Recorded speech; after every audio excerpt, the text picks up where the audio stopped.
بسم اللہ الرحمن الرحیم۔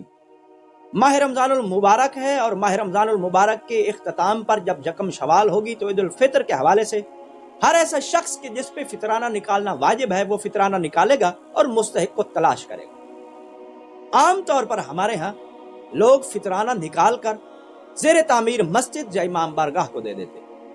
اسی حوالے سے مرجع مسلمین آیت اللہ آقا حافظ بشیر حسین نجفی صاحب کی خدمت میں ایک سوال ارسال کیا گیا کہ جس میں پوچھا گیا تھا کہ کیا امام بارگاہ اور مسجد کو فطرانہ دینا چاہیے یا پھر کسی غریب مومن مستحق شخص کو فطرانہ دینا چاہیے۔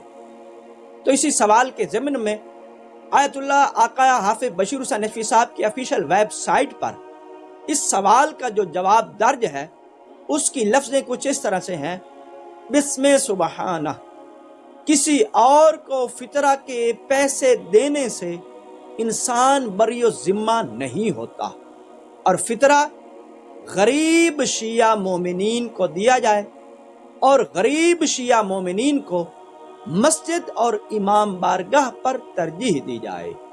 واللہ العالم۔ جہاں پر مرجع مسلمین آقا حافظ بشیر حسین نجفی صاحب کا دیا گیا جواب تمام ہوا۔ امید کرتا ہوں آقا حافظ بشیر حسین نجفی صاحب کے اس جواب سے آپ بخوبی اس نتیجے تک پہنچ گئے ہوں گے کہ فطرہ صرف اور صرف غریب مستحق شیعہ مومنین کو دیا جانا چاہیے۔ اگر ایک ایسا شخص جو غریب ہے لیکن وہ غیر شیعہ ہے تو اسے فطرہ نہیں دیا جا سکتا۔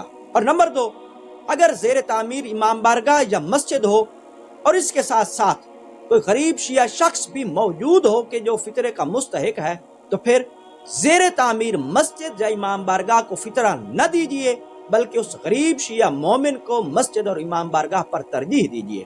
اگر آپ مسجد اور امام بارگاہ کی امداد کرنا چاہتے ہیں تو بہت اچھی بات ہے، کیجیے مسجد اور امام بارگاہ کی امداد، لیکن اپنی زکوٰۃ فطرہ کو غریب شیعہ مومنین کو دیجیے۔ والسلام علیکم ورحمۃ اللہ وبرکاتہ۔